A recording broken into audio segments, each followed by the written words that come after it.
At 64 years old, I never thought the people who called me family would one day gather at my dinner table, not to celebrate my life, but to quietly plan how to end it. My name is Harold Thompson, and until that winter evening, I believed loyalty still existed in blood. The house smelled of roasted turkey, the fireplace crackled, and my grandchildren's laughter filled the air. Yet, when the clock struck 7:12 p.m., I caught a whisper that froze me in place. "It has to look natural. Just sign the papers first," my eldest son murmured, unaware I was standing in the doorway. My hands trembled as I stared at the glass of wine set in front of me, suddenly uncertain if it was meant for celebration or my silence. If stories like this open your eyes to hidden betrayal, stay with me. What unfolded next will haunt me forever. I forced a smile as I sat back down at the table, the sound of cutlery scraping plates echoing louder than usual. My daughter-in-law passed me a bowl of mashed potatoes, but I barely tasted a thing. All I could hear were those whispered words still playing in my mind. "It has to look natural. Just sign the papers first." "What papers?" "Why, natural?" My family laughed, told jokes, and clinked glasses, but for me, every movement felt staged, rehearsed. Have you ever looked around a table full of people you love, and suddenly wondered if you truly know them at all? I decided not to confront them right away. If what I overheard was as serious as it sounded, I needed to observe, quietly. So instead of asking questions, I played along. I nodded, laughed when they laughed, even raised my glass when my eldest, Daniel, made a toast to family and to the years ahead. But inside, suspicion was spreading like wildfire. That night, after everyone left, I found a single folded paper left behind on the counter. No one else seemed to notice it. My heart pounded as I opened it, expecting maybe a grocery list or a reminder note. But instead, I saw my own name at the top of a document titled Power of Attorney. My signature line was blank, waiting, like a trap left in the open. I froze. Was this the paper Daniel whispered about? And why was it hidden, slipped into my kitchen like a secret waiting to be discovered? For the next few days, I tried to act normal. I didn't want them to know I was aware. But the more I watched, the clearer it became. Their visits weren't about love anymore. My middle child, Claire, kept pressing me to trust her with the bills. My youngest, Michael, brought me special vitamins in unmarked bottles. And Daniel, always the leader, kept showing up with new forms for me to just sign quickly. Every smile, every hug, every "we love you, Dad," suddenly felt like daggers dressed as flowers. One evening, Claire leaned across the table, lowering her voice as though it were a confession. "Dad, don't you want to make things easier for us? You don't need to carry the burden anymore. Just let us take care of it all." She squeezed my hand, but her grip was firm, too firm. I didn't answer, because a thought had already begun to grow in my mind, darker than anything I'd ever felt before. Were my own children planning to erase me, not just from the house, but from existence itself? I had no proof yet, but I needed answers. And soon, the truth would come crashing into my life like a storm. 2 weeks later, a letter arrived in the mail. No return address, just my name scrawled across the envelope. Inside, a single line was typed in bold. "Don't drink anything they hand you." My knees went weak. This wasn't paranoia anymore. Someone else knew. Someone was watching. I called the number listed at the bottom, my hand shaking so badly I could barely press the buttons. A voice answered, calm, firm, unrecognizable. "Mr. Thompson, I can't tell you who I am yet, but you're in danger. Your children are planning something, and if you're not careful, you'll be gone before spring." The call was cut off. For hours, I sat staring at the silent phone, the walls of my house closing in. My mind raced with questions. Who was this stranger? How did they know my children's intentions? And most importantly, what did "gone before spring" really mean? Sometimes the greatest betrayals don't come from enemies, but from the people we once rocked to sleep.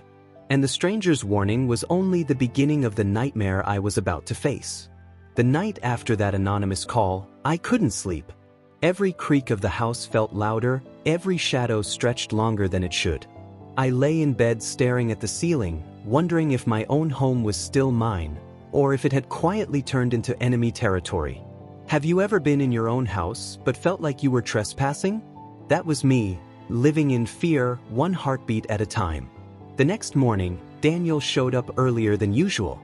He had a leather folder tucked under his arm and a wide, polished smile on his face. "Dad, I've got something important for you to review," he said casually, dropping the folder on the table. Inside were more documents, insurance policies, property deeds, financial transfers, all with my name printed neatly at the top. My chest tightened. "This is a lot of paperwork, son. Why the rush?" I asked, forcing my voice to stay calm. Daniel leaned closer, his eyes locking onto mine. "Because, Dad, time isn't always guaranteed." He tapped the page with his finger, almost like a threat disguised as advice. Those words haunted me. Time isn't guaranteed. Did he mean it as a reminder of life's fragility, or as a countdown to something they had already planned? I stalled. "I'll look these over later." He didn't argue, but the way his smile vanished for half a second told me he wasn't pleased. Later that day, Claire called me, her voice unusually sharp. "Dad, you can't keep dragging this out. Daniel and I are only trying to protect you. Don't you trust us?" Trust. That word cut deeper than any knife. For decades, I had trusted them with everything. My money, my house, my heart. But now, trust felt like poison they wanted me to drink willingly. And just when I thought things couldn't get worse, the stranger who had warned me before reached out again, with a revelation that nearly shattered me. That evening, another envelope slipped under my door. No stamp, no markings, just like the first. Inside was a photograph. My 3 children sat together at a cafe, their heads bent close, expressions grim. But it wasn't their faces that made my blood run cold. It was the document on the table between them. The very same power of attorney form I had seen in my kitchen. On the back of the photo, a line was written in red ink: "They won't wait forever." I dropped the photo as if it burned. My pulse was hammered. Whoever this mysterious messenger was, they knew too much. And if my children were meeting in secret with my life documents at hand, then this wasn't just paranoia anymore. This was a conspiracy. But the cruelest part? I still didn't know why. Why would my own children want to erase me? Money? Control? Or something far darker? I decided I needed proof, something undeniable. That night, I placed a small recorder under the living room couch, right where my children always sat when they visited. If they were planning something, I would finally hear it for myself. The next day, Claire and Michael dropped by unannounced. I made tea, acted cheerful, but inside I was watching every move, every glance they exchanged. After they left, I hurried to retrieve the recorder. My hands shook as I pressed play. Static at first. Then Claire's voice: "We need him to sign before the year ends. If he refuses, Daniel has another way." Michael hesitated. "But what if he finds out?" Claire snapped back. "Then we make sure he doesn't live long enough to stop us." I dropped the recorder, my heart slamming against my ribs. In that moment, the truth was undeniable. My own children weren't just circling my money, they were circling my life. But here's the part that kept me awake that night. Who had given me the warnings? Who was slipping photos and letters into my home without being seen? Were they trying to save me? Or were they just another player in a game I didn't understand yet? I thought the betrayal had already reached its peak, but I was wrong. The darkest was still waiting for me, hidden in the one place I least expected. The words from that recorder echoed in my mind like a curse I couldn't escape.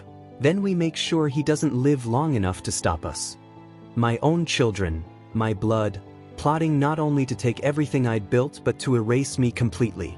I sat in the silence of my living room, clutching the recorder, torn between disbelief and a rage so fierce it made my hands tremble. What do you do when the very people you gave life to begin planning the end of yours? That night, I stood by the window, staring at the snow falling over the yard. For decades, I had been the protector, the provider, the father who gave without asking in return. But in that moment, a new thought began to rise inside me, something I had never considered before.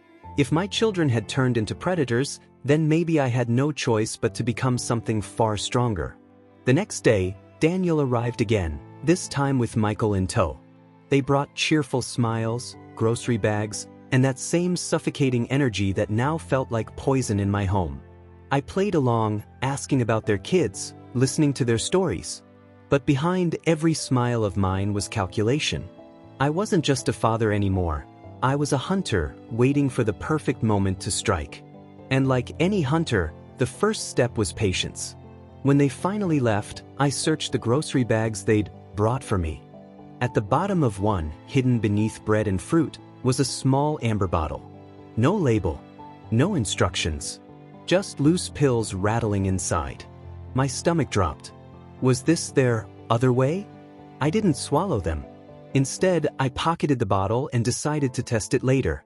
But the discovery sparked another idea. If they wanted me gone, perhaps I could use their own plan to expose them. Revenge doesn't always come with fire and fury. Sometimes, it begins quietly, with observation, with patience, with evidence. That evening, I returned to the photo the stranger had left me. Who was this mysterious ally? And why help me? I didn't know, but I sensed they wanted me alive, for now. If I played this carefully, I could turn their secret help into a weapon. I started small. Every time my children visited, I hid new recorders around the house. Inside books, behind picture frames, even under the old rug in the hallway. Each time, I caught fragments of conversations. Claire, he looks weaker every week. Don't let him stall. Daniel, the will is the only thing standing between us and freedom. Michael, are we really doing this? Those words tore at me, but they also steeled my resolve. Betrayal can break you, or it can build a fire so bright, it burns every mask around you. But I knew evidence alone wouldn't save me. No, if I wanted to survive, if I wanted to teach them the lesson they would never forget, I needed to turn their own greed into the trap that would destroy them. So I began to plan. Quietly, carefully. I visited the bank, pretending it was a routine checkup, but in reality, I shifted my accounts. I spoke with my lawyer not about rewriting my will, but about creating a false draft, one that would lure them exactly where I needed them. And then I did something even bolder. I told Daniel, with a straight face, that I was finally ready to sign. His eyes lit up like a man who just won a lottery. Sometimes, the sweetest revenge begins with a simple lie spoken at the right time. But here's I never told him which papers I was ready to sign. That night, I received another letter slipped under my door. This one chilled me more than the rest. 3 words only, don't trust anyone. Not trust anyone? Did that include the mysterious stranger too? My ally? My supposed protector? The thought unsettled me deeply. Was I being played from both sides? I thought I was the one setting the trap. But soon, I would discover that someone else was playing a far bigger game, and I was only a piece on their board. The moment I told Daniel I was ready to sign, everything shifted. His calls became more frequent, his visits longer, and his tone almost celebratory, as if the finish line was finally in sight. Claire started bringing folders everywhere she went, slipping them into her purse like secrets she couldn't risk anyone else seeing. Michael, though, looked pale, distracted, like a man carrying a burden he didn't want. I knew then, I wasn't just fighting against my children's greed. I was fighting against time, and maybe even against the cracks forming in their unity. One evening, Daniel insisted we meet at his office to finalize everything. His voice carried that same confidence, but there was a flicker of urgency beneath it. I agreed, but inside, I was already 2 steps ahead. The folder I carried into that office wasn't theirs, it was mine. A carefully crafted false will, drafted by my lawyer, naming all 3 of them as beneficiaries of everything I owned, under one condition. That condition? My death had to be declared natural and unassisted. Would they see it as a gift or a trap? When I slid the document across the table, Daniel's eyes sparkled like a man watching his dreams materialize. Claire leaned in, scanning every line, her lips curving into a satisfied smile. Even Michael, though hesitant, seemed relieved that the struggle was finally ending. "Dad," Claire whispered, "this is the right decision. You'll finally have peace and we'll handle everything." I nodded, pretending to be frail, resigned. But inside, my mind was sharper than ever. Every word I had placed in that document was a hook, bait dangling in front of them. All I needed was for them to take it. But just as the trap was tightening, the game took a turn I hadn't expected. As we finished the meeting, Daniel's assistant, a young woman with sharp eyes, slipped a note into my hand discreetly. I didn't open it until I was safely home. The message was short, chilling. Be careful. They're not the only ones watching you. I froze. Who else was involved? For weeks, I had believed the stranger slipping me warnings was my only unseen ally. But this note suggested there was more. Another shadow in the background, another layer to the conspiracy. That night, I sat in the dim glow of the lamp, the false will spread out before me. I thought about the years I'd spent raising Daniel, Claire, and Michael, teaching them right from wrong, sacrificing my own dreams to build theirs. And now, here I was, baiting them into their own downfall. A father planning revenge against his children. The irony was cruel, but sometimes, justice wears the mask of cruelty. Days later, the first test came. Claire visited with a glass of fresh juice she insisted I drink. My hand shook as I raised it to my lips, but instead of sipping, I let it slip onto the carpet, accidentally. The glass shattered, staining the rug red. Claire gasped, annoyed rather than concerned, as if I'd just ruined her plans in front of her. That told me everything I needed to know. When love disappears, even spilled juice feels like a confession. I played my role better than ever, frail, confused, compliant. And behind the mask, I kept recording, documenting, baiting them into speaking more openly. But then came the I hadn't counted on. One night, just as I was reviewing the latest recording, I heard a knock at the door. Not from my children, but from the stranger who had been leaving me notes. A hooded figure stepped inside, lowering their voice. "You don't have much time," they whispered. "They've set a date." My stomach nodded. A date for what? The figure hesitated, then leaned closer. "For your death." And before I could ask more, they were gone, disappearing into the night like smoke. My revenge plan had just begun, but now I realized someone else was orchestrating their own game. Was I the hunter, or was I still the prey? After the hooded stranger disappeared that night, I couldn't sleep. Every shadow in the house seemed alive, every creak a warning. The message, "They've set a date for your death," replayed over and over in my mind, mixing fear with determination. I realized something crucial. My children weren't working alone. There was another force at play, and I had to uncover it before it was too late. Sometimes, danger wears a familiar face. Sometimes, it hides in plain sight. The next morning, I started a subtle surveillance routine. Cameras hidden behind picture frames, motion sensors disguised among the furniture. Every move my children made was now being recorded, every whispered conversation captured. Daniel still visited regularly, bragging about how close we were to finalizing everything. Claire kept pressing me about finances, and Michael seemed more conflicted, as if guilt was finally breaking through his hesitation. I needed proof, but I also needed control. And control required patience, more than I had ever demanded of myself before. By midweek, I received another envelope from the stranger. Inside was a single note. "Meet me at the pier tonight. Alone. Trust no one else." My pulse raced. Who were they? A friend? An enemy? I knew only one thing. If I wanted to survive, I couldn't ignore this message. I had to take the risk. That evening, I arrived at the pier under the cover of darkness. The waves lapped softly against the shore, but my nerves thrummed like a war drum. From the shadows, a figure emerged. This time I could see them clearly. A middle-aged woman, sharp eyes scanning every direction. "You're being hunted," she said, her voice firm but low. "Your children are planning something irreversible. I've tried warning you, but time is short. Hunted by your own blood, how do you plan revenge when the enemy is family?" She handed me a small USB drive. "Everything you need is here. Recordings, emails, texts. Proof that they've been planning this for months. But be careful, one wrong move and they'll know you've seen it." I felt a surge of hope mixed with dread. This stranger was my only ally, But even their warnings came with uncertainty.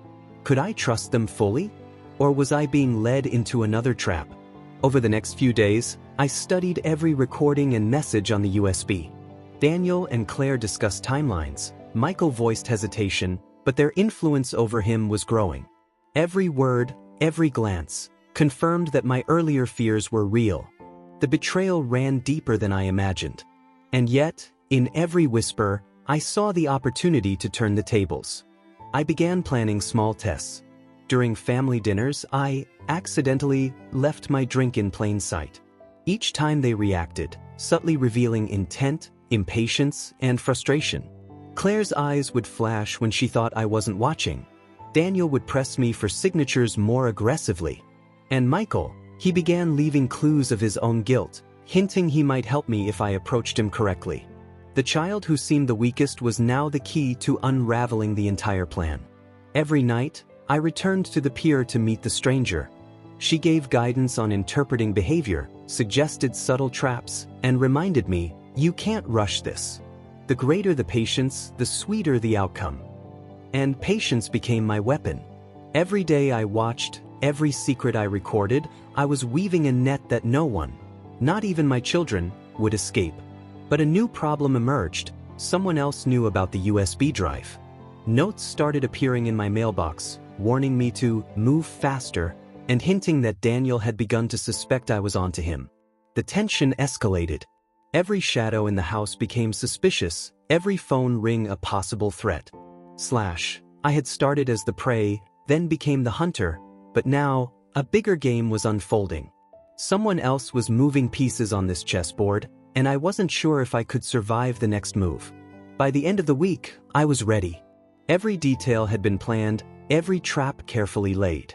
The USB drive from the stranger had given me the proof I needed, and my patience had revealed cracks in my children's unity. Now, it was time for the first test, a small, controlled move to watch their true colors. The best revenge isn't loud or reckless. It's quiet, precise, and deadly effective. That evening, Daniel called, insisting I meet him at the family estate under the pretense of signing final documents. I agreed, carrying nothing except the small recorder hidden in my coat. Claire and Michael arrived separately, as if rehearsed, each wearing the same polished smiles that now felt hollow. I handed Daniel the false will I had prepared, watching as his eyes lit up like a man seeing fortune finally fall into his lap. He didn't notice the subtle tweak I had added, a clause that would expose every financial and legal manipulation if they acted prematurely. Sometimes, the trap is in plain sight, and the victim doesn't even see it coming. As Daniel leaned over the papers, Claire whispered something to him, her lips curling into a grin meant to intimidate. Michael shifted uneasily, glancing at me with guilt in his eyes. It was exactly what I had predicted. I sipped my tea slowly, acting fragile, frail, compliant, everything I had to be to lull them into overconfidence. But just as I expected, the first move didn't go according to plan, and it revealed an unexpected ally. Daniel reached for my hand, urging me to just sign it quickly. At the exact moment, Michael's phone buzzed. A text from an unknown number flashed on the screen. "Stop. Don't let them fool you. Meet me tonight." I had never instructed Michael to speak or act. Yet here he was, the hesitant child, suddenly becoming the messenger of truth. My heart raced. Could he finally break free from their manipulation? Could he help me finish what I had started? Sometimes, the weakest link becomes the strongest weapon in your hand. Claire noticed the distraction and furrowed her brow. "What's that about?" she asked sharply. But Michael didn't answer, only stared at the phone, torn. I used the moment to press gently. "Take your time, Michael. You don't have to be part of this if you don't want to." His hesitation broke. He swallowed hard and nodded. I could see the internal struggle, the guilt, fear, but also the dawning realization that he had to choose a side. Betrayal isn't always clear-cut. And sometimes, the one you least expect becomes your savior. By the time the meeting ended, tension had reached a peak. Daniel and Claire left, unaware that every word, every gesture, every plan had been recorded. Michael stayed behind briefly, glancing at me, his eyes asking silently, "What now?" I smiled, faint and careful, and whispered, "The real game is just beginning. And when it's over, you'll see, loyalty matters more than money or control." The first strike was subtle, almost invisible, but it had shaken the foundation of their conspiracy. And it had revealed that the stranger who had been guiding me might have another reason for intervening, one that I didn't yet understand. As night fell, I reviewed the recordings again. The lines, the hesitation, the subtle betrayals, all now evidence. I realized that while I had set the trap, the next move could come from anywhere. My children were no longer just threats, they were pawns, and someone else was watching the board. The next chapter would bring the confrontation closer than ever before. Decisions made in shadows would come into the light, and the real truth, hidden motives, secret alliances, would finally start to surface. To lead into Section 8, and when it finally does, no one will remain untouched, not even me. The week after the first strike, tension in the house became unbearable. Every smile my children wore now felt like armor, every word a veiled threat. I moved silently among them, observing, waiting, calculating. Every dinner, every conversation became a chessboard. And I realized something chilling. My revenge had worked better than I imagined. They were unraveling, exposing themselves with each move. Sometimes, the first signs of defeat show not in action, but in hesitation, doubt, and fear. Claire's once confident smirk had started to waver. Daniel's patience, so legendary, was fraying. And Michael, the one I had feared might betray me, was quietly tipping the scales in my favor. The subtle glances, the slips, the almost imperceptible pauses, each became evidence I could use. That evening, I received another message from the hooded stranger. "Tonight, the truth comes out. Be ready." My stomach tightened. I had expected confrontation, but now it was imminent. Not tomorrow, not next week, the reckoning was here. Revenge is a delicate dance. One misstep and everything crumbles. But done right, it exposes every hidden intention. I prepared the house carefully. Cameras, recorders, subtle changes to lighting and placement ensured every move could be observed without suspicion. The false will, strategically placed, would act as bait for any hasty moves. My children didn't know it yet, but the moment had arrived when patience would pay off. As they arrived, the tension was palpable. Daniel's greeting was too formal, Claire's laughter slightly forced. Michael, however, hung back, eyes darting between us nervously. And in those eyes, I saw the beginning of the truth and the unraveling of their plans. I invited them to sit. Casual conversation flowed, but underneath, every word was loaded. I mentioned the final signing, feigning weakness, confusion, compliance. And then, the first subtle bait was laid. Daniel reached for the papers first. Claire leaned closer. Michael froze. I calmly leaned back, watching their expressions as I revealed the first part of my proof, the recordings and notes collected over weeks. Daniel's hand froze midair. Claire's grin vanished. Michael's eyes widened, not in fear of me, but relief that someone finally knew the truth. Sometimes, revelation alone can strike harder than any confrontation. "Everything you've said, every plan you've made, recorded," I said softly. "And yet, here we are. You underestimated patience. You underestimated the power of observation." Claire lunged, furious. "You can't do this," she yelled. But even in her anger, hesitation lingered. Daniel's jaw tightened, realizing that exposure meant consequences. Michael stepped forward cautiously. "It's over, you can't manipulate us, or him, anymore," he said, turning toward me. The child I feared the most became the key to ending the betrayal and the trigger for their unraveling. I pressed further, calmly outlining how every move, every attempt to control me, had been countered. I revealed the stranger's guidance had been my insurance, but ultimately, the strategy had been mine. Patience, observation, and the slow reveal of truth. The most powerful revenge doesn't need rage. It needs clarity, timing, and proof. As the confrontation reached its peak, a subtle sound came from the hallway. A final note from the stranger slipped under the door. To read simply, "Justice is complete, but the lesson is yours to give." I realized then that revenge wasn't just about punishment. It was about truth, exposure, awareness. The lesson was not for me alone, but for my children and for anyone who might follow in their footsteps. And as they sat there, speechless, realizing the extent of their betrayal, I knew the next chapters would reveal the full consequences, and perhaps the redemption some of them still needed. To lead into Section 9, resolution and moral. When betrayal meets patience and observation, even the darkest intentions are brought into the light. And sometimes, the hardest battles teach the greatest lessons. The house was quiet. For the first time in weeks, silence wasn't threatening. It felt deliberate, intentional, as if the walls themselves were holding their breath. My children sat across from me, faces pale, expressions stripped of their usual confidence. The confrontation had ended, but the lessons were far from over. Sometimes, the end of a battle isn't marked by victory or defeat, but by understanding, reflection, and the slow dawning of truth. I looked at Daniel first. The man who had seemed unstoppable, confident, unbreakable, now showed cracks I had never seen. His hands trembled slightly as he reached for the chair arm. "Dad," he began, voice low, almost ashamed.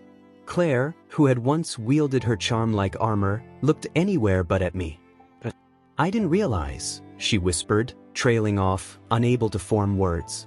"Guilt has a language all its own, and it speaks louder than anger." Michael, the one who had hesitated all along, finally breathed out. "I wanted to stop it. I tried, but I was scared.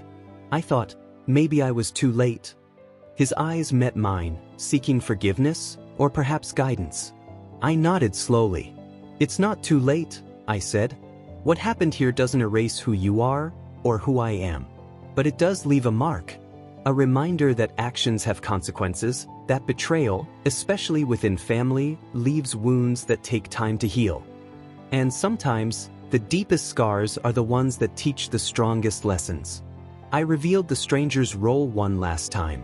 Their notes, messages, and guidance had been critical, but they had given me only the tools.